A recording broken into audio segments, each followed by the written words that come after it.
ہم مسلمانوں کے اندر میرے نبی صلی اللہ علیہ وسلم نے وہ انصاف کا نظام لے کے آئے تھے کہ حضرت علی ایک یہودی شہری سے جبکہ وہ خلیفہ وقت تھے کیس ہار جاتے ہیں کیونکہ قاضی ان کے بیٹے کی گواہی قبول نہیں کرتا. سوچے حضرت علی کا کیا مقام ہے. لیکن انصاف کا نظام دیکھیں اور ایک اقلیت ایک خلیفہ وقت کو سے کیس جیت جاتی ہے. نبی صلی اللہ علیہ وسلم نے اس لیے کہا تھا کہ وہ قومیں تباہ ہو جاتی ہیں. یہ یاد رکھیں کہ ہم تباہی کی طرف جا رہے ہیں کیونکہ طاقتور آج قانون سے اوپر ہے. اور میں اس لیے آپ کو یہ بات چیت اس لیے آج آپ سے کر رہا ہوں اور میں آپ کو مثالیں دینے لگا ہوں کہ ہو کیا رہے ہیں. ہم تباہی کی طرف جا رہے ہیں کیونکہ میرے نبی نے 1500 سال پہلے کہہ دیا تھا کہ طاقتور قانون چوری کرے تو اس کو بچ جائے, تو جو کمزور ہو وہی صرف جیلوں میں جائے. تو یہ ہو رہا ہے آج پاکستان, ابھی سے نہیں ہو رہا, کافی دیر سے ہے, لیکن اب تو اس انتہا پہ پہنچ گیا ہے کہ ہمیں خوف آنا چاہیے کہ یہ ملک اب جا کدھر رہا ہے. مجھے خوف آ رہا ہے. میں کوئی پالیٹکس کی وجہ سے یہ بات آپ سے نہیں کر رہا, مجھے اپنے ملک کا خوف آ رہا ہے کیونکہ میں نے ملک چھوڑ کے نہیں جانا. لوگ جو بھاگ جاتے ہیں ملک سے یا جو اپنی, میرے بھی بڑا آسان ہے, اگر میں دنیا میں باہر جاؤں تو میں جا سکتا ہوں, میرے لیے تو عمران خان کے لیے دروازے کھلے ہیں. لیکن عام لوگوں کی میں آج بات کر رہا ہوں, آپ جب سب سن رہے ہیں کتنے لوگ آپ باہر چلے جائیں گے. تو یہ تو وہ میرے نبی نے جو 1500 سال پہلے کہا, ہم تو وہ تیزی سے ادھر جا رہے ہیں. اور ہمارا وہ آج جو وہاں ہو رہا ہے, خیر اس پیمانے میں تو نہیں پہنچ سکتے کہ میرے نبی نے کہا میری بیٹی نے بھی جرم کیا تو اس کو سزا ملے گی, قانون سے اوپر کوئی نہیں. حضرت ابوبکر نے آتے ساتھ ہی پہلی سٹیٹمنٹ, میں انصاف قائم کروں گا, طاقتور کو قانون کے نیچے لے کے آؤں. حضرت عمر نے اپنے بیٹے کو سزا دلوائی اس نے جب قانون توڑا. ہم تو وہ ان کی امت ہیں جو دنیا کے سب سے عظیم لیڈر ہیں. اور آج یہاں جو ہو رہا ہے وہ ملک جو اسلام کے نام پہ بنا تھا, ہمیں شرم آتی ہے, دنیا ہمیں دیکھتی ہے, ہمیں شرم آتی ہے کہ یہ ہو کیا رہا ہے اس ملک کے ساتھ.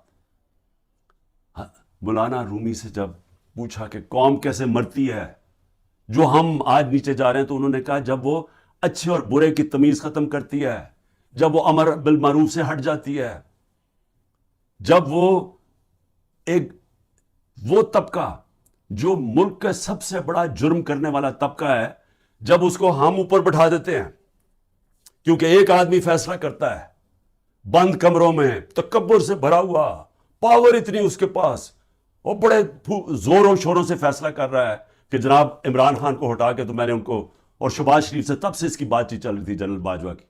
اب تو آج خواجہ آصف کا بیان آ گیا کہ ابھی ایک سال میری گورنمنٹ کو نہیں ہوا تھا, وہ کہتا تب سے سوچ رہا تھا کہ اس کو گرانے کا.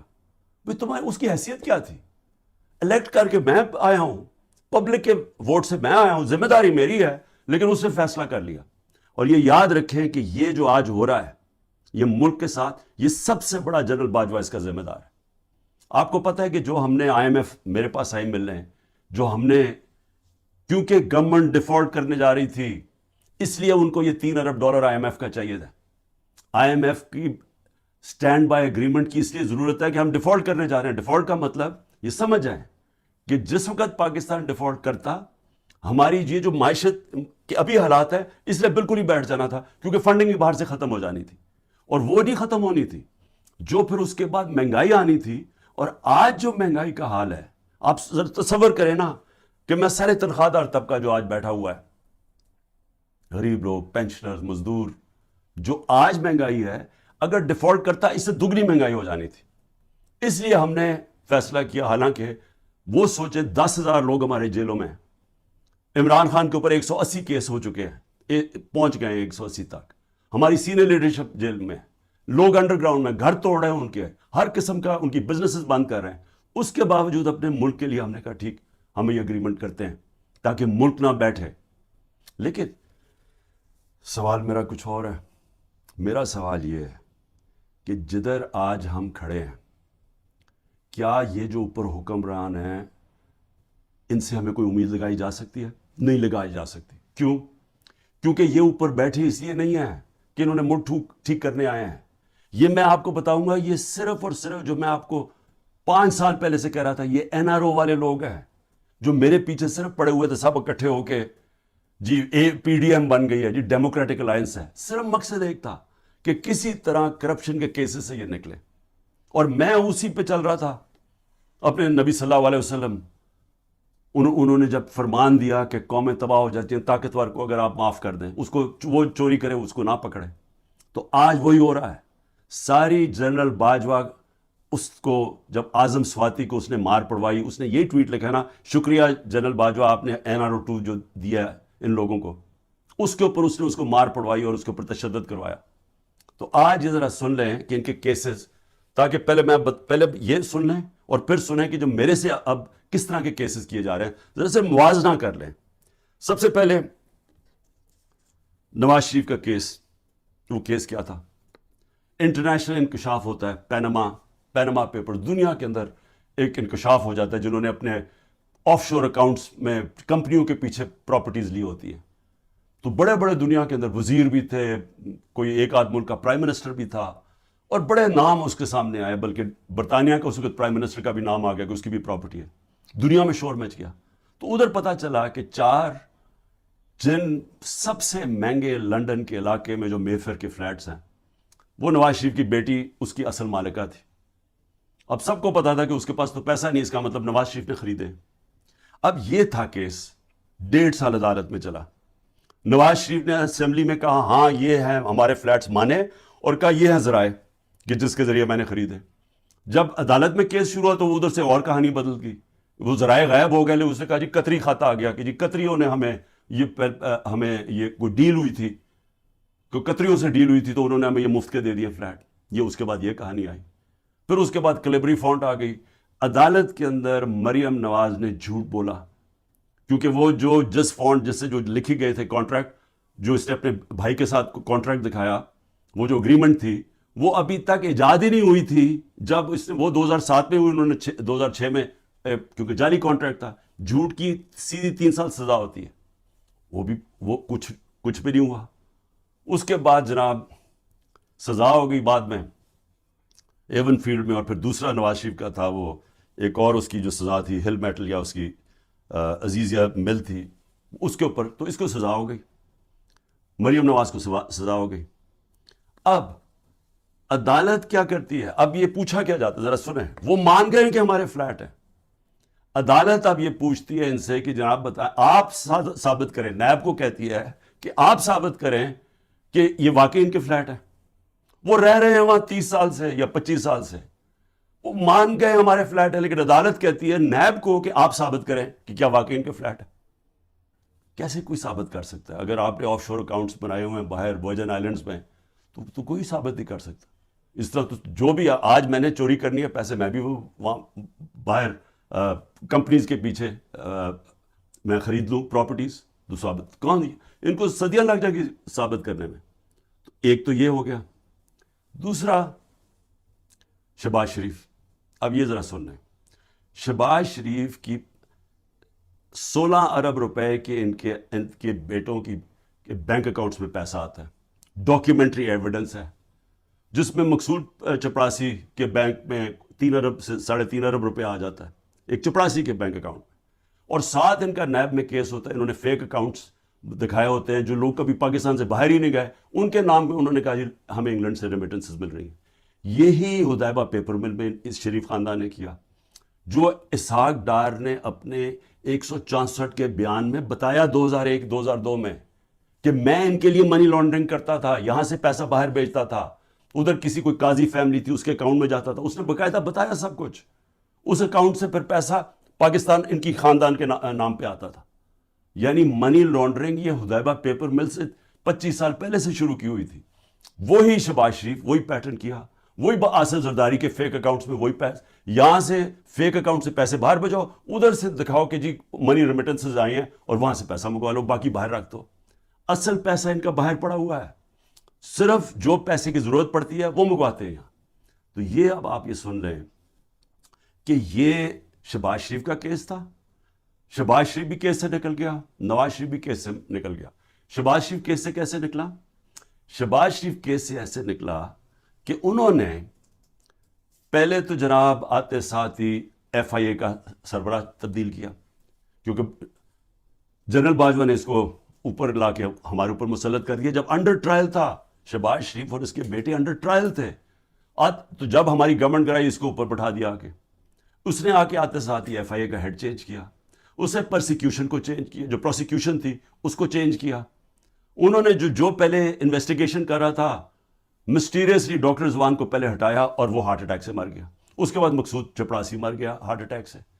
ارشد شریف جس نے بڑی ڈیٹیلڈ اس کیس کے اندر کام کیا ہوا تھا, اس کے بعد تھوڑی دیر بعد اس کا قتل ہو جاتا ہے. اور کوئی جج بھی انویسٹیگیٹ نہیں کرتا کہ جناب ڈاکیومنٹری ایویڈنس والیومز پڑی ہیں ان کی انویسٹیگیشن میں, وہ بھی ختم ہو جاتی ہے. ادھر سے نیب کا ہیڈ چینج کرتے ہیں. نیب کا ہیڈ جب چینج کرتے ہیں آفتاب سلطان, تو میں آج اس کو سلام کرتا ہوں کہ وہ جب آیا تو اس سے جب غلط کام کروانے کی کوشش کی, اس نے کہا میں نہیں کرتا, اور اس نے ریزائن کیا. پھر ایک اور آدمی کو لے کے ہیں جو موجودہ آدمی ہے, وہ سارے کیسز ان کے ختم. نیب بھی کیسز ختم, شہباز 8 ارب کے, اور یہ بھی کیس ختم. یہ جو 16 ارب روپے کے یہ جو ایف آئی اے کے کیس, اب وہ بھی ختم ہو کیونکہ اپنے لوگوں پر بٹھا دیے. تو ادھر وہ ہو گیا. ادھر آصف زرداری کے فیک اکاؤنٹس کیسز تھے, وہ پہلے فریز ہوتے ہیں. جنرل باجوہ کی ڈیل ہو رہی ہوتی ہے آصف زرداری سے, پتہ نہیں کیا ڈیل ہے, وہ کرتے ہیں, وہ بھی سارا ختم ہو گیا. تو زرداری بھی پاک ہو گیا. زرداری وہ آدمی ہے جس کو 2 دفعہ نواز شریف نے جیل میں ڈالا تھا کرپشن میں, اور یہ ہدایبہ پیپر مل نواز شریف نے بنایا تھا, یہ زرداری نے نواز شریف کے اوپر بنایا تھا. تو یہ کیسز پرانے چلے آ رہے ہیں, یہ ہمارے دور کے کیسز نہیں ہیں. لیکن جب ہمارا دور آیا تو جناب نیب تھی جنرل باجوہ صاحب کے نیچے, اس کے بعد سارے کیسز رک گئے. اور وہ تو خیر اب چیزیں سامنے آئی گئی ہیں کہ خواجہ آصف نے خود ہی کہہ دیا کہ ان سے تو بات چیت تو ان سے شروع ہو گئی تھی, تو کیسز ان کے کیسے آگے بڑھنے تھے. لیکن یہ سمجھ جائیں کہ جو آج اوپر طاقتور بیٹھے ہوئے ہیں, ان کی اربوں روپے کے کیسز معاف ہوئے.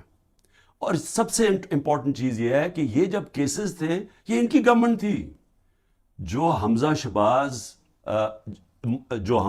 اس ملک سے بھاگا ہے, وہ تو جب ایف آئی اے کا کیس ہے وہ جب ہماری گورنمنٹ تھی.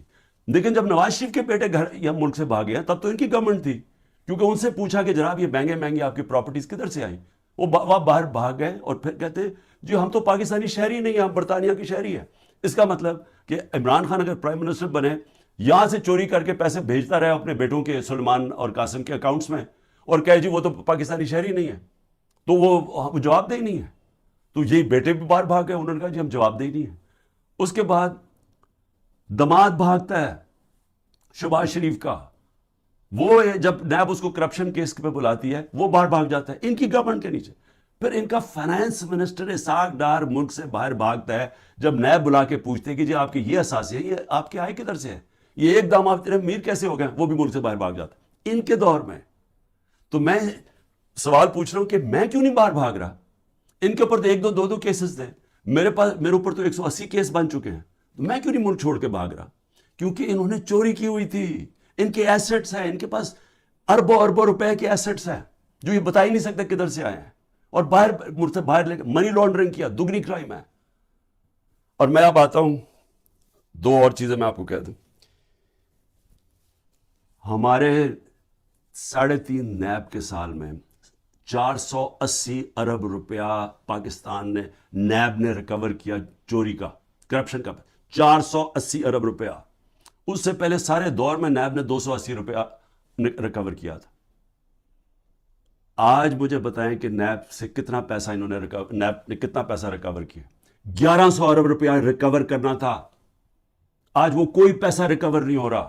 اب نیب کا کام ہے کہ عمران خان کے اوپر کرو, یا جو ہمارے جو بھی اب مخالف ہیں ان سے پارٹی چھڑوانے کے لیے یا ان کو ڈرانے کے لیے. اب نیب کا صرف یہ کام رہ گیا.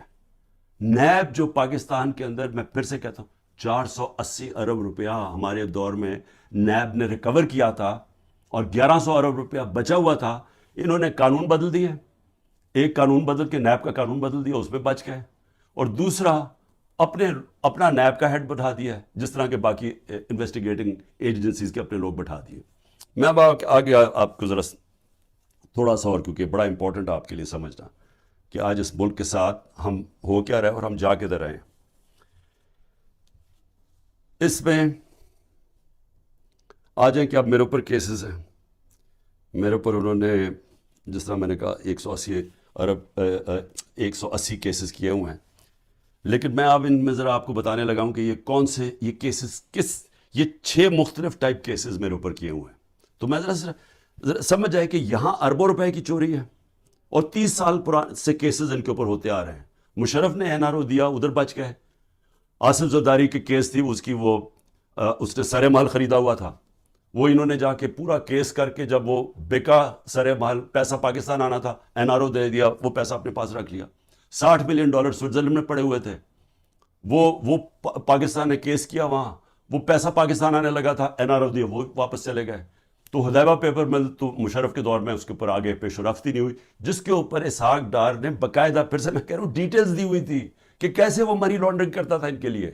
تو یہ لوگ آج اوپر بیٹھے ہیں, سب کیسز معاف کروا لیے, لیکن اب کر کیا رہے ہیں؟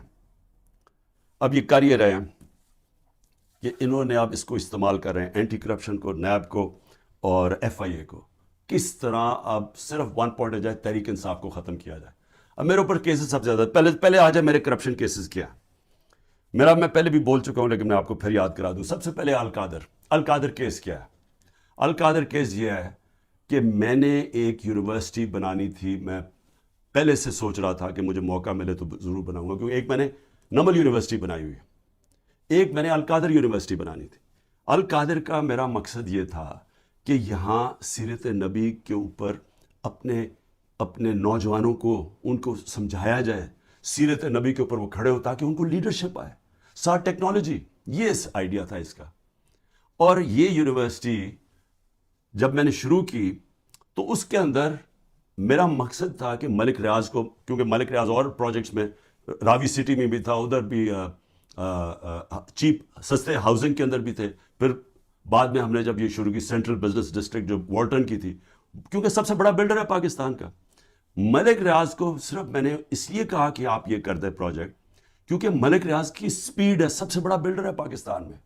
جو ملک ریاض نے 3 سال میں کام کیا ہے ہمارا یہ القادر میں, وہ ہمیں 14 سال 15 سال لگے نمل یونیورسٹی میں. یعنی اتنا کنسٹرکشن کا کام ہمیں 15 سال جو لگا وہ اس نے 3 سال میں کر دیا, کیونکہ وہ سب سے بڑا بلڈر ہے. میرا تو یہ مقصد تھا. ملک ریاض نے کہا میں یہ خود ہی اسپانسر کرتا ہوں یہ آئیڈیا جو القادر کا. اب یہ ہوتی ہے بات, یہ سمجھیں یہ ہوتی ہے 2018 کی نومبر دسمبر کی بات ہے.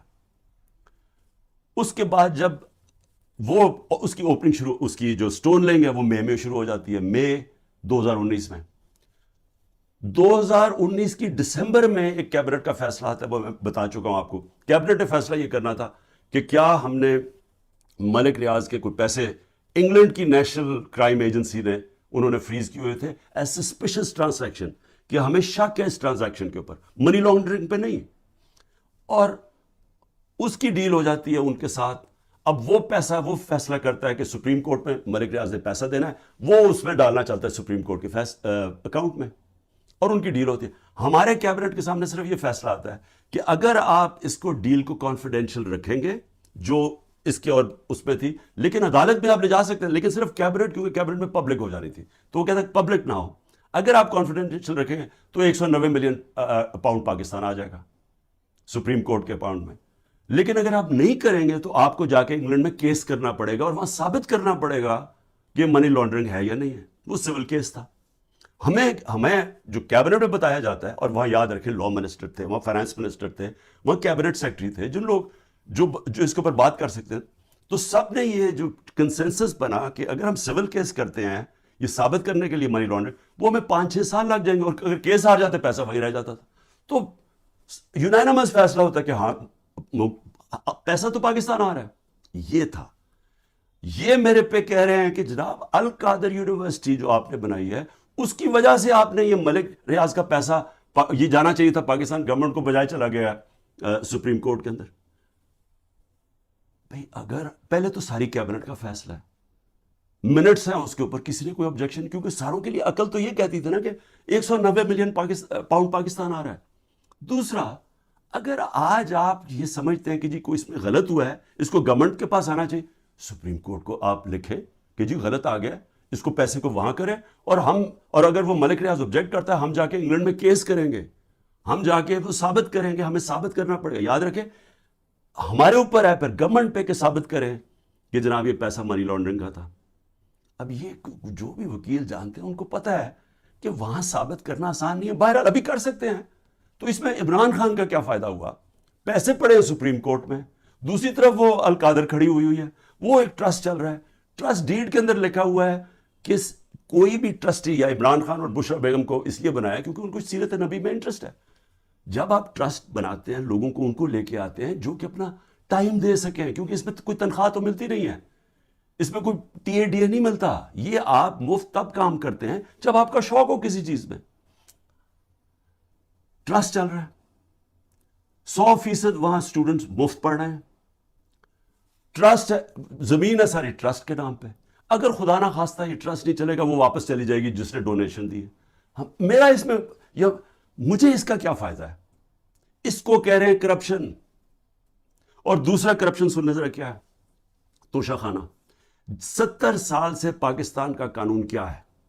آپ کو کسی کو گفٹ ملتی ہے جب آپ پرائم منسٹر ہو، چاہے آپ گورنر ہو، چاہے آپ پریزیڈنٹ ہو، چاہے آپ آرمی چیف ہو، چاہے آپ وزیر ہو، چاہے آپ ملٹری سیکرٹری ہو، سب کو. اور ملتی ہے مڈل ایسٹ کے اندر جب جاتے ہیں وہ تحفے دے دیتے ہیں. اب وہ قانون کیا ہے؟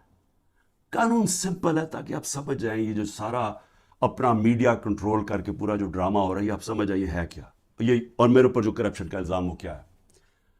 قانون یہ ہے، قانون کہتا ہے کہ جناب آپ نے اگر آپ کو جب گفٹ ملے وہ سیدھی گفٹ جاتی ہے پہلے فورن آفس، کیونکہ فورن آفس ہوتا ہے انوالو، ادھر سے جاتی ہے کیبنٹ سیکرٹری کے پاس، کیبنٹ سیکرٹری پھر اس کے بعد نیچے ایف بی آر کے پاس جاتی ہے، ایف بی آر اور پھر ایک انڈیپینڈنٹ اپریزر ہوتا ہے. ہمارے دور سے پہلے اپوائنٹ کیا ہوتا ہے نون لیگ کی گورنمنٹ، وہ اپریزر ہوتا ہے. یہ مل کے سارے فیصلہ کرتے ہیں کہ اس کی قیمت کیا ہے. مثلا ایک گھڑی ہے تو یہ فیصلہ کریں گے کہ اس کی قیمت 10 روپے یا 15 روپے یا 20 روپے. تو جو سب سے زیادہ قیمت کہے گا نا کہ 20 روپے ہے تو وہ 20 روپے وہ کہتے ہیں یہ اس کی اب قیمت ہے. وہ آپ کے ملٹری سیکٹر کے تھرو آتا ہے کہ جی یہ اس کی قیمت ہے، کیا آپ یہ پریزنٹ رکھنا چاہتے ہیں؟ تو ان کے زمانے میں 20% تھا، ہم نے آ کے اس کو 50% کر دیا. آپ 50% دیں تو آپ وہ رکھ سکتے ہیں. اگر آپ نہیں دینا چاہتے، آپ نہیں لینا چاہتے تو وہ چلا جاتا ہے توشہ خانہ میں، اور توشہ خانہ اس کو آکشن کر دیتا ہے. یعنی یہ کہتا ہے نا جو بڑی کوئی قیمتی کسی نے گفٹ دی یا کچھ دی یا اس کا دل خراب ہو گیا تو اگر میں نہیں لیتا تو جو بھی جس نے دیا وہ آکشن ہو جاتی ہے، وہ پبلک میں بک جاتی ہے. اچھا اب میرے پہ الزام یہ ہے کہ جناب وہ جو گفٹ جو میری چیزیں جو آئیں اور اچھا میری پراپرٹی ہو جائے میں جو مرضی اسے کروں، میں اسے بیچوں گفٹ دوں کہ یہ میری پراپرٹی ہے. کبھی آج تک 70 سال میں کسی سے پوچھا ہے کہ جو آپ کو گفٹ ملی آپ نے اسے کیا کیا؟ کبھی کسی سے پوچھا آج تک؟ تو ان کو ایک چیز، جی عمران خان نے گفٹ وہ سستی لی توشہ خانہ سے، بھئی وہ کیبنٹ سیکرٹری بھی اویلیبل ہے، وہ ایف بی آر کے لوگ بھی اویلیبل ہیں، وہ اپریزر بھی اویلیبل ہے. آپ ان کو بلا کے پوچھیں کہ کیا عمران خان نے آپ کو کسی کو کہا تھا کہ گفٹ سستی دے؟ میں چیلنج کرتا ہوں، مجھے کوئی ایک آدمی ملٹری سیکرٹری کے تھرو گیا کوئی مجھے بتائے کہ کیا میں نے کبھی کسی کو کہا ہے کہ مجھے کم قیمت پہ دو. تو وہ لوگ بیٹھے اگر وہ کہہ رہے ہیں کہ انڈر ویلیو تو ان سے پوچھیں، میں اس کا کیسے ذمہ دار ہوں؟ اور پھر کہ جی وہ فلانی ایک فراڈ کو وہاں دبئی میں بٹھا کے اس نے کہا جی میں نے بڑی مہنگی کوئی گھڑی لی ہے. اس سے پتہ ہے کہ وہ آدمی کون ہے؟ وہ ناروے سے بھاگا ہوا فراڈ میں، اس کے اوپر میں نے کیس کیا ہوا ہے جھوٹے کے اوپر. وہ اس میں پتہ نہیں فرا کدھر آ گئی میری بشرا بیگم کو، ان کا کیا لینا دینا اس سے؟ کہتا جی وہ فرا نے آ کے کوئی گھڑی بیچی ہوا، وہ پتہ چلا کہ وہ تو دبئی گئی نہیں اس سال جس دن وہ سال کہہ رہے. تو صرف کسی نہ کسی طرح عمران خان کو پکڑ کے یہ کرو، یہ ہے توشہ خانہ کا کیس.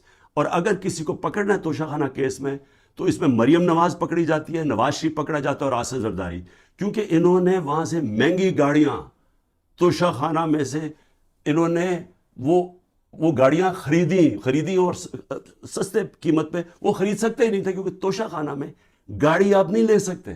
مجھے بھی گاڑی ایک ملی تھی، آپ گاڑی قانون کے مطابق نہیں لے سکتے.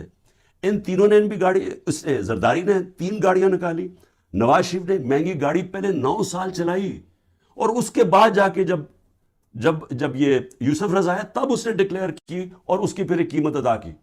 اور مریم نواز نے ڈکلیئر ہی نہیں کی توشہ خانہ میں گاڑی جو کہ ابو دھابی سے ملی، اور وہ اس نے جا کے پھر آگے بیچ دی. تو مجھے یہ بتائیں کہ ان کے اوپر جو واضح طور پہ قانون ٹوٹا ہوا ہے، اس میں تو قانون ہی کوئی نہیں ٹوٹا. مجھے بتائیں میں نے کیا انلیگل چیز کی ہے؟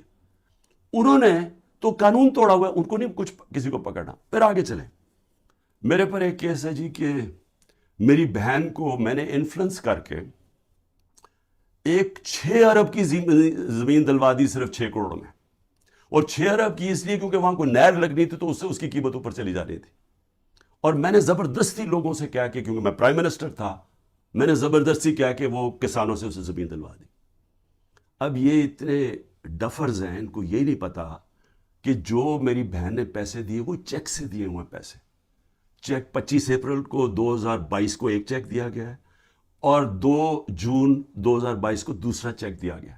عمران خان 9 اپریل کو پرائم منسٹر ہٹ چکا تھا, تو میں نے کیسے انفلوئنس کیا وہ کسانوں کو؟ اگر یہ ہے میرے اوپر کرپشن کے کیسز, اس کے اوپر چکر لگ رہا ہے میرے, کبھی ایک عدالت سے کبھی نیب میں اچھا. اور توشہ خانہ کے اوپر نیب کا بھی کیس ہے, توشہ خانہ کے اوپر الیکشن کمیشن کا بھی کیس ہے, اور ایف آئی آر بھی کٹی ہوئی ہے ایک ہی توشہ خانہ کے اوپر. یہ آگے کرپشن کے کیسز. آگے چلے ذرا میں آپ کو ذرا بتا دوں کہ اور کون سے کیسز ہیں. اچھا جی, قتل کیس. کوئٹہ کے اندر قتل ہوتا ہے, اس کے 4 گھنٹے کے اندر اندر شہباز شریف کا جو مشیر ہوتا ہے مسٹر ڈینٹونک, وہ جا کے ایک دم ٹی وی پہ آگے کہتا ہے کہ جی عمران خان نے اس کو قتل کر دیا. اس وقت میرے پر 150 کیسز تھے. مجھے کیا پتا کہ کون سا کیس ہے, کون سا وکیل ہے. وہ ہمیں ریڈار پہ ہی نہیں تھا کہ پتہ نہیں وہ کیا کیس ہے. مجھے تو یہ نہیں پتا کیس کیا تھا. جی وکیل کو عمران خان نے قتل کروا دیا. اس کے بعد اس کے بیٹے کو اٹھاتی ہے پولیس. سارے کوئٹہ کو پتا کیا ہوا, کیونکہ ساری وکلا کمیونٹی کو پتا ہے. اس کو 12 گھنٹے پولیس رکھتی ہے, سافٹ ویئر اپڈیٹ ہوتا ہے, اور اس کے بعد وہ ایف آئی آر میں عمران خان کا نام لے دیتا ہے کہ عمران خان نے قتل کیا. اس کے اگلے دن اس کی بیوی اسٹیٹمنٹ, اس کی ویڈیو ریکارڈنگ اسٹیٹمنٹ ہے کہ یہ میرے خاندان نے, رشتہ داروں نے اس کا قتل کیا ہے. اس سے پہلے ایک باقاعدہ ڈیمونسٹریشن ہوتی ہے اس وکیل کے خلاف کہ اس نے ہمارا قتل کروایا ہے. عدالت کو وہی وکیل جا کے کہتا ہے کہ میرے کیسز سے بھی میں نہ لگاؤ, یہاں لگاؤ کیونکہ ہماری دشمنیاں ہیں. اس کا قتل میرے پہ ڈال کے اور ایف آئی آر کٹ جاتی ہے 302 کی, اور کہتے ہیں جی آپ کوٹہ جا کے اپیئر کریں. اور پھر اس سے پہلے ضلع شاہ کا جب 8 مارچ کو قتل ہوتا ہے پولیس کسٹڈی میں, میرے اوپر پھر قتل کا کیس ڈال دیتے ہیں. میں گھر میں بیٹھا ہوا ہوں, مجھے پتہ ہی نہیں کیا ہو رہا, کیونکہ یہاں ٹیئر گیسنگ چل رہی تھی اس دن, کیونکہ ہم اپنی ریلی نکالنے لگے. پتہ چلا جناب ایک دم 144 پولیس نے لگا کے تو ریلی روک دی ہے. تو میں اندر بیٹھا ہوں, میرے اوپر 302 کا قتل کا کیس ہو جاتا ہے. 3 دن کے بعد جب ضلع شاہ کا پوسٹ مارٹم ہوتا ہے اور پتہ چلتا ہے کہ 26 جگہ اس کے اوپر تشدد کر کے اس کو قتل کیا. اب اس کے بعد پولیس پھنس جاتی ہے. پھر کیا کرتی ہے, نہیں جی وہ ایکسیڈنٹ ہوا ہے, اور ایکسیڈنٹ میں بھی پھر مجھے بات ہے کہ جی میں نے کوئی انفارمیشن نہیں دی, ایک اور ایف آئی آر کٹ جاتی ہے. تو میں آپ کو صرف یہ بتا رہا ہوں کہ یہ جو قتل کرنے کا کیس ہے, یہ یاد رکھیں کہ یہ پہلے سے یہ جو اوپر بیٹھے ہوئے ہیں یہ پرانے گاہک ہیں. یہ لوگوں کو قتل کروانے کے یہ ہیں, یہ شہباز شریف خاص طور پہ, اور یہ جو لوگوں کے اوپر جھوٹے کیسز کرنے کے یہ ماسٹر ہیں اس کے. میں اب بات کر رہا ہوں یہ جب 97 سے 99 تک یہ شہباز شریف جب چیف منسٹر تھا اور بھائی صاحب اوپر پرائم منسٹر تھے, ذرا یہ چھوٹی سی ایک عابد باکسر نے اس کے اوپر کہا ہوا ہے ڈاکیومنٹری, وہ سنیں. میں سچو سبزہ دار تھا اس وقت, مجھے ایک سینئر افسر نے بلایا اور کلیئر یہ کہا کہ چیف منسٹر پنجاب شہباز شریف کا یہ 5 بندے سبزہ دار میں مروانا چاہتے ہیں. میں نے انکار کیا. میرے انکار کے بعد یہ ڈیوٹی انہوں نے اپنے لیفٹ ہینڈ, رائٹ ہینڈ نہیں لیفٹ ہینڈ عمر ورد کی لگائی, اور وہ عمر ورد نے 5 سبزہ دار میں بندے وہ قتل کیے. اس سے پہلے میں آپ کو بتا دوں کہ گارڈین کے اندر ایک آرٹیکل چھپتا ہے, یہ جب 97 سے 99 تک تھا شہباز شریف. آرٹیکل کیا ہے اس میں, کہتا ہے 850 ایکسٹرا جوڈیشل کلنگ پولیس مقابلے میں لوگوں کو مروایا جاتا ہے جب شہباز شریف چیف منسٹر تھا. اور اس کے اندر وہ ایمنسٹی انٹرنیشنل کنفرم کرتی ہے کہ یہ بالکل ٹھیک ہے کہ پولیس انکاؤنٹر کے ذریعے شہباز شریف نے اس کے دور میں لوگ مروائے گئے. اب ذرا یہ سنیں کہ عابد باکسر کیا کہتا ہے. پنجاب میں جعلی مقابلوں کے لیے پولیس انسپیکٹرز کو کیسے مجبور کیا جاتا ہے. انکاؤنٹر اسپیشلسٹ عابد باکسر کی نئے ویڈیو میں سنسنی خیز انکشافات. مجھے حراست میں لے کر جھوٹے مقدمات میں نامزد کیا گیا, یہ ان کی جانب سے کہا گیا. کچھ چیزیں جو میڈیا اور پبلک کے سامنے لانا چاہتا ہوں. کہ کس طرح میاں شہباز شریف صاحب لوگوں کے ریکارڈ بنواتے ہیں، کس طرح انہیں جعلی پولیس مقابلے میں مارا جاتا ہے، کس طرح لوگوں کی جائیدادیں ہتھیاری جاتی ہیں. یہ تمام چیزیں میں آج پبلک کے سامنے رکھوں گا تاکہ وہ اس کا فیصلہ کر سکیں. میں 99 میں بطور S H O factory area تعینات تھا. میرے ماموں ایک رقبہ باغ بچہ کی ملکیت کے لائق تھے. میاں صاحب اس کو خریدنا چاہتے تھے لیکن قیمت میاں صاحب کی مرضی کی ڈیسائیڈ نہیں ہو رہی تھی، جس کے بعد میاں صاحب نے اس کو ہتھیانے کا فیصلہ کیا. لیاقت نام کے مالی کو مدعی بنا دیا گیا اور مدعی بنانے کے بعد اس کو ایک پرچہ دے دیا گیا کہ یہ تمام رجسٹریاں باغ بچہ کی جو ہے یہ جعلی اور بیک ڈیٹڈ ہے. اور ایک فکرہ لکھوا دیا گیا کہ میرے ماموں ظفر عباس نے مالی کو دھمکی لگائی ہے کہ میں عابد باکسر سے تجھے مروا دوں گا. یہ جو بات یا یہ جو لائن یہ اینٹی کرپشن لا کے مطابق کوئی جرم نہیں بڑھتا. زیادہ سے زیادہ اگر ہوتا تو 506 کا پرچہ میرے ماموں کے خلاف درج ہو سکتا تھا. میرے ماموں پہ پریشر ڈالا گیا، میرے ماموں یہ پریشر برداشت نہ کر سکے اور وہ بچوں کے ساتھ بیرون ملک چلے گئے. میاں شہباز شریف صاحب کے حکم پر مجھے معطل کر دیا گیا. معطل کرنے کے بعد مجھے گرفتار کر لیا گیا. گرفتار کرنے کے بعد مختلف تھانوں میں مجھے زیر حراست رکھا گیا. اس کے بعد ایک لیٹر حمزہ شہباز کا جو منظر عام پہ آیا تمام پاکستان کے اخبارات میں چھپا. اس میں اس نے فواد حسن فواد صاحب کو لکھا کہ عابد باکسر کے خلاف سخت ترین ایکشن لیا جائے اور ایک فقرہ آخر میں لکھا please note it that we are not in the habit of listening the word legal or illegal. اس کے بعد مجھے اچھا جی، اب یہ ذرا سمجھ آئیں کہ جو قتل اور اس نے شہباز شریف نے ایک اور میرے اوپر الزام لگا دیا کہ میں آرمی چیف کو اب قتل کروانا چاہتا ہوں، کہ میں پلان کر رہا ہوں آرمی چیف کو قتل کروانے کے لیے. اور اس دیکھیں وہ جو ہوتا ہے نا وہ کہتے ہیں کہ ایک انگریزی میں کہ tax a thief to catch a thief, یعنی چور جو ہوتا ہے وہ چور کو پکڑ سکتا ہے کیونکہ چور چور کی طرح سوچتا ہے. کیونکہ یہ ساری زندگی یہ جرائم پیشہ لوگ ہیں، یہ اس کو پتہ ہے کہ عمران خان کوئی قتل نہیں کروانا ہے. ان کو پتہ ہے کہ نہ میں سب کو کوئٹہ کو پتہ ہے نہ میں نے اس کو قتل کروایا نہ یہ ذل شاہ کو. لیکن یہ جھوٹے الزام لگانے کے یہ ماسٹر ہے.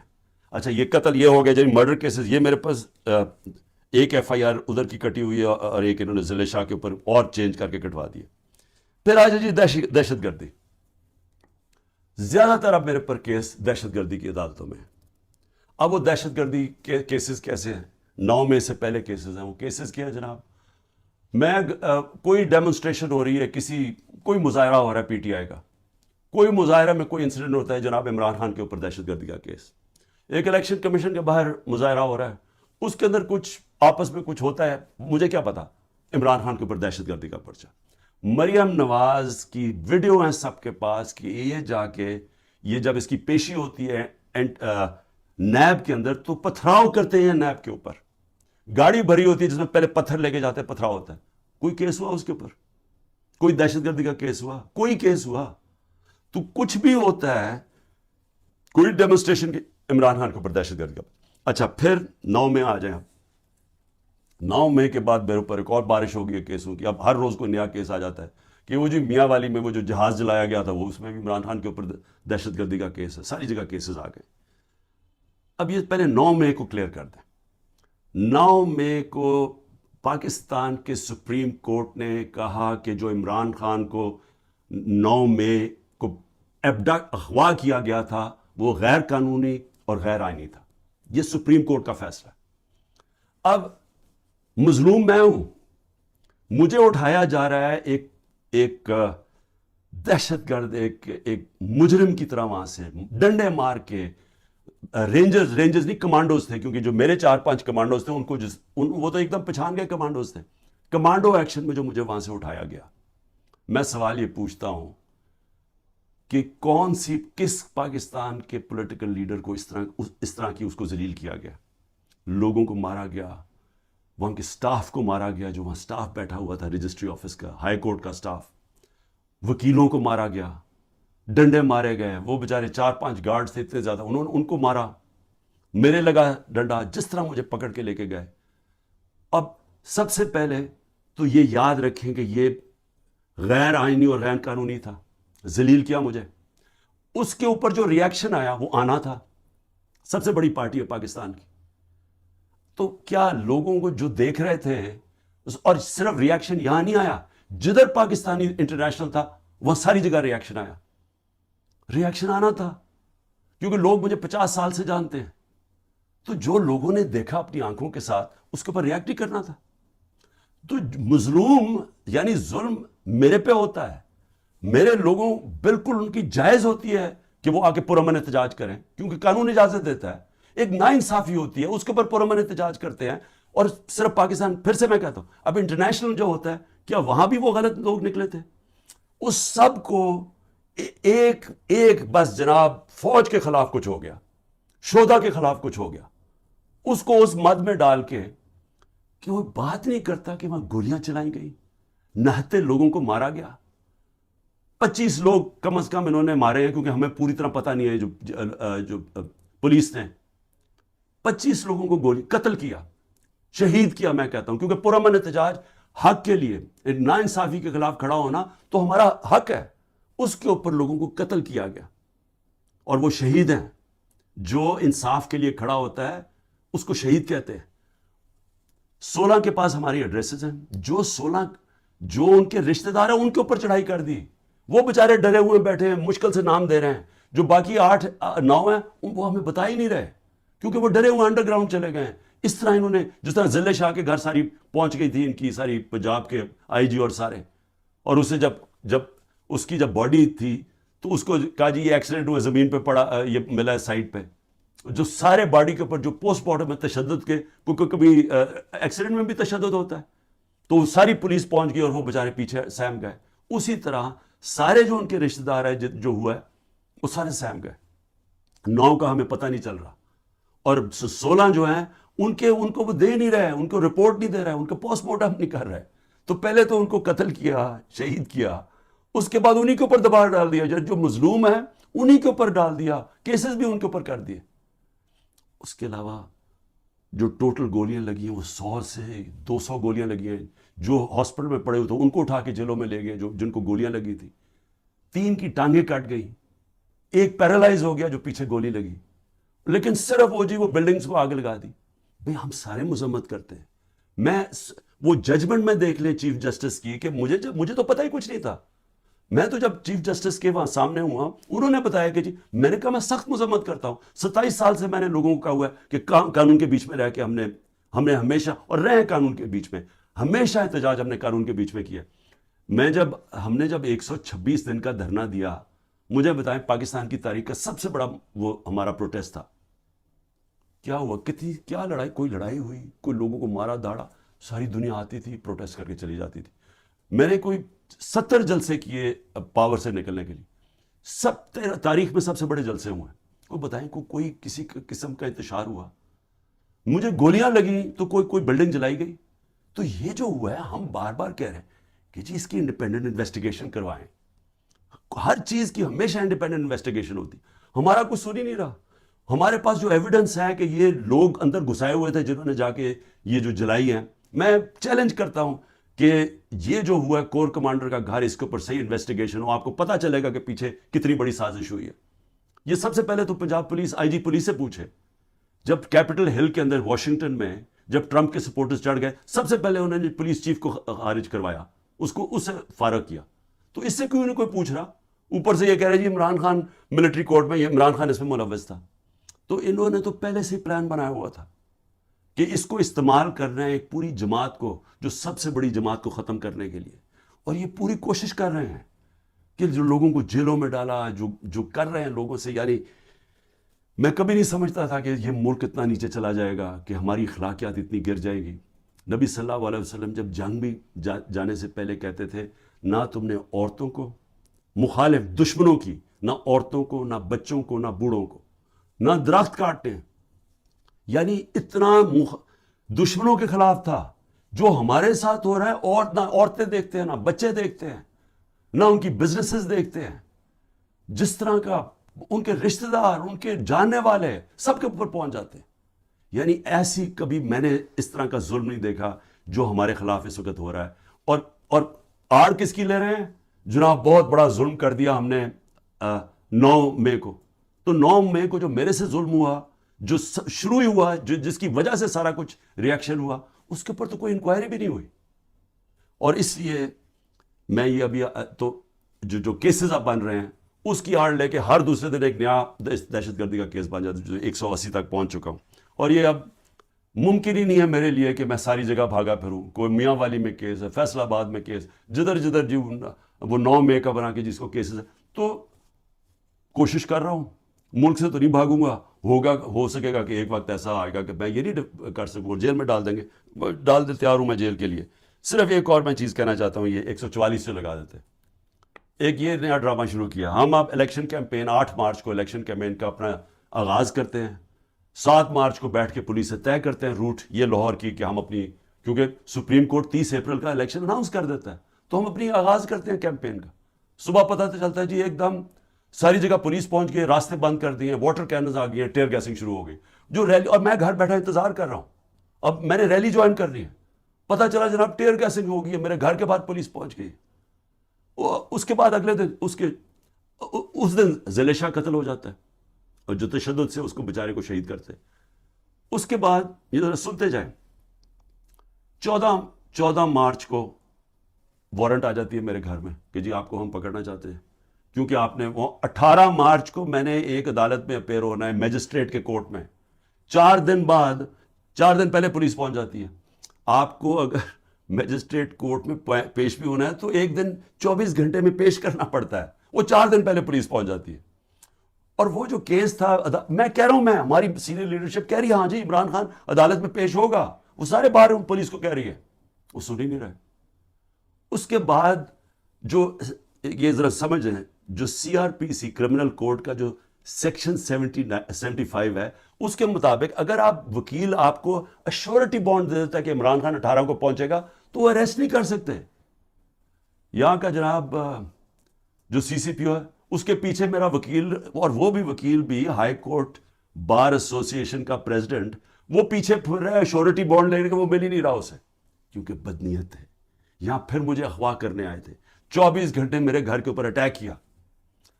اچھا, اب پھر 144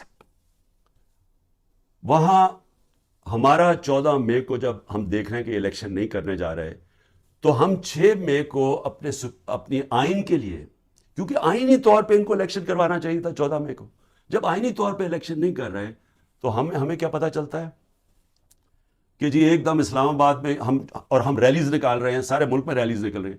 اسلام آباد میں ریلی نکلتی ہے 144, عمران خان کے اوپر یہاں کیس ہو جاتا ہے. سارے پاکستان میں ریلیز نکل رہی ہیں, لیکن اسلام آباد میں جی کیونکہ 144 لگا دیا تھا, وہ 144 لگتا ہی صرف ہمارے لیے. مولانا فضل الرحمان نے ریڈ زون میں جا کے 144 کے دوران سپریم کورٹ کے باہر پورا گالیاں نکالی چیف جسٹس کو, عدالتوں کو گالیاں نکالی سپریم کورٹ کے چیف جسٹس کو کھڑے ہو کے, اور ان ساروں نے تقریریں کی ریڈ زون کے اندر. اس کے لیے 144 نہیں تھا, اس کو بلکہ فیسیلیٹیٹ کر رہی ہے حکومت جا کے وہ ریلی نکالنے کے لیے. لیکن ایک آئین کے لیے, ایک آئین کی خلاف ورزی ہو رہی ہے, اس کے لیے ریلی نکل رہی ہے, اور اس کے اوپر عمران خان کے اوپر کیس. تو یہ ہیں اس طرح کے کیسز. میں آخر میں اب کہنا کیا چاہتا ہوں, دیکھیں میں اپنی قوم سے بات کرنا چاہتا ہوں.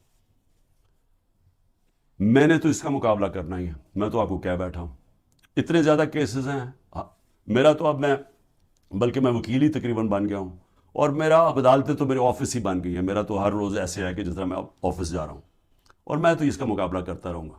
لیکن یہ ہو سکتا ہے کہ میں اب میں میاں والی بھی جانا ہے تو کوئٹہ بھی جانا ہے, یہ ہو سکتا ہے کہ میں اب نہ کروں. انہوں نے وارنٹ نکالتے ہیں, اریسٹ کر دیں گے. پلان تو ان کا کہ کسی نہ کسی طرح اس کو اریسٹ کرو تاکہ یہ جیل میں جائے, اور پھر اس کی پارٹی توڑو, اور اس کے بعد پھر الیکشن راؤنڈز کرو. یہ ان کا پلان ہے, میں تو اس کے لیے تیار ہوں. لیکن میں اپنی قوم سے آخر میں کیا کہنا چاہتا ہوں, دیکھیں یہ جو ہو رہا ہے نا, یہ عمران خان بنے پرائم منسٹر, الیکشن جیتے نہ جیتے, جیل میں جائے, لیکن مسئلہ تو پاکستان کا اس وقت.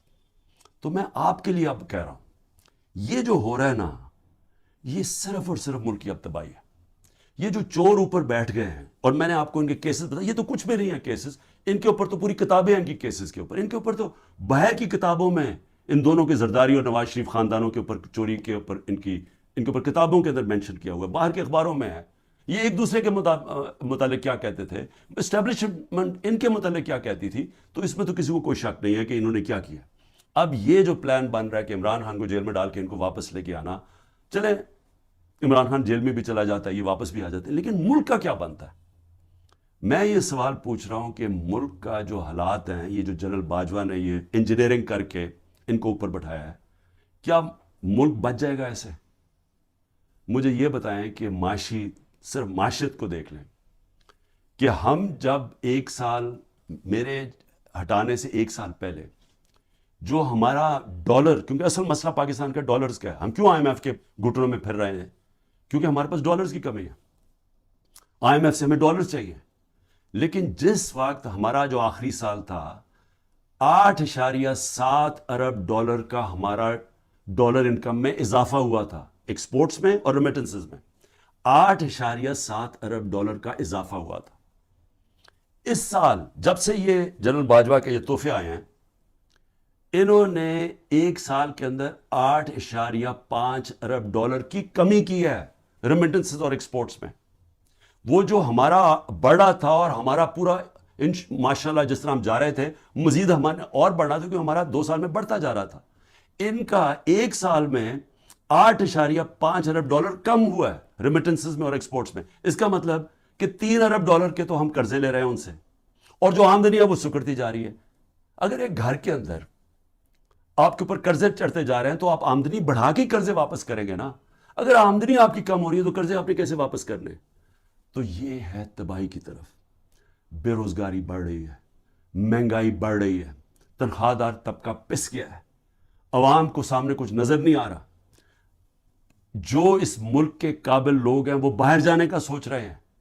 9 لاکھ پروفیشنلز ملک چھوڑ کے چلے گئے ہیں کیونکہ ان کو امید نہیں نظر آ رہی. کیونکہ امید یہ جب ان شکلیں دیکھتے ہیں جو دبئی میں بیٹھ کے گدوں کی طرح پاکستان کی بندر بانٹ کر رہے تھے، وہ لوگ پاکستان سے مایوس ہو گئے ہیں. آگے نظر کچھ نہیں آ رہا.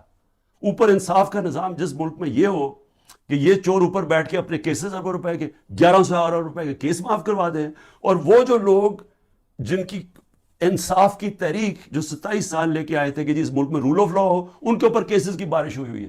ان کے اوپر 3-3 4-4 کیسز تھے. میرے پر 180 کے قریب کیسز ہیں. کبھی ہوا ہے دنیا میں کسی ملک میں ایسے کبھی ہوا ہے؟ لیکن یہ ہو اس لیے رہا ہے کہ یہاں مجرم اوپر بیٹھ گئے ہیں. اور میں قوم کو آج کہہ رہا ہوں، میں سارے وہ لوگ جو کہ یہ غلط کام کر رہے ہیں ان چوروں کے لیے، دیکھیں اللہ نے کیوں کہا تھا کہ رزق میرے ہاتھ میں ہے؟ اس نے اس لیے کہا تھا کہ کوئی اپنی رزق بچانے کے لیے، تنخواہ بچانے کے لیے، نوکری بچانے کے لیے آپ کوئی غلط کام نہ کریں. آپ کے اوپر اللہ نے لازم کیا ہوا ہے کہ آپ قانون کے مطابق چلیں. برطانیہ میں کسی پولیس والے کی جرت، کسی اوپر آفیسر کی جرت نہ ہو کہ نیچے پولیس والے کو کہہ کہ غلط کام کرو. کسی کے گھر کے توڑ کے اندر چلے جاؤ، وہاں اس کا گھر لوٹ لو، ان کی بزنسز بند کر دو. جرت نہ ہو، پولیس چیف کی جرت نہ ہو، کیونکہ اسے پتا ہوگا کہ قانون میں وہ نیچے کھڑا ہوگا کہے گا میں یہ نہیں کرتا، یہ قانون مجھے اجازت نہیں دیتا. وہاں کا اس لیے وہ کامیاب ہے ملک، اس لیے ہمارے لوگ بیچارے سمندروں میں ڈوبنے کی رسک لیتے ہوتے پہنچنے کی کوشش کرتے ہیں، کیونکہ وہاں انصاف ہے. وہاں کسی کو غلط کام کرنے کے لیے آپ حکم نہیں دے سکتے، کیونکہ قانون ہے، انصاف ہے، رائٹس ہیں لوگوں کے، ان کے فنڈامنٹل رائٹس کی، ان کی عدالتیں ان کی حفاظت کرتی ہیں. یہاں پکڑ کے جس کو مرضی اٹھا کے اندر جیلوں میں ڈال دو، جس کو مرضی تشدد کرو. جو تشدد کی کہانیاں ہیں اتنی خوفناک ہیں جو یہ اس وقت لوگوں کے اوپر ہو رہی ہے، پکڑ چن کے لوگوں کو اوپر تشدد کر رہے ہیں، انٹرنیشنل لاء کے اگینسٹ ہے یہ. تو جو لوگ یہ سارے لگے ہوئے ہیں اور نیب میں بیٹھے ہیں، ایف آئی اے میں بیٹھے ہیں، پولیس میں بیٹھے ہیں، جو تنخواہ دار لوگ ہیں، میں ساروں کو آج کہہ رہا ہوں کہ دیکھیں آپ اللہ کو جواب دیں. آپ یہ جو چیزیں کر رہے ہیں، آپ اپنے ملک کی تباہی کے راستے پہ ملک کو لے کے جا رہے ہیں، اور آپ اپنی آخرت بھی تباہ کر رہے ہیں. آپ کو کوئی ضرورت نہیں ہے، جب رزق اللہ نے کہا میرے ہاتھ میں ہے، آپ کو غلط کام کرنا اور گناہ کرنا کی یہ نہ کہنا اوپر والے کو کہیں گے کہ نہیں جی میں تو کیا کرتا، مجھے اوپر سے غلط آرڈر آیا ہے. آپ کا رائٹ ہے کہ غلط کو آرڈرز آپ نہ مانیں. یہ آپ کو قانون اجازت دیتا ہے، جو کہ کسی بھی مغربی جمہوریت کے اندر کسی کی جرت نہیں ہے، کسی آفیسر کی جرت نہیں ہے کسی نیچلے والے سے غلط کام کروایا جائے. یہ میں صرف آخر میں اس لیے کہہ رہا ہوں کہ اللہ نے امر بالمعروف کا ہمیں حکم دیا ہوا ہے کہ اچھائی کے ساتھ کھڑے ہو، برائی کے خلاف جہاد کرو. وہ معاشرے کا بنیاد بنتی ہے، اور عدل اور انصاف اور امر بالمعروف پہ معاشرہ کھڑا ہوتا ہے. جو وہ معاشرہ اوپر جاتا ہے جو مدینہ کی ریاست میں ہوا تھا.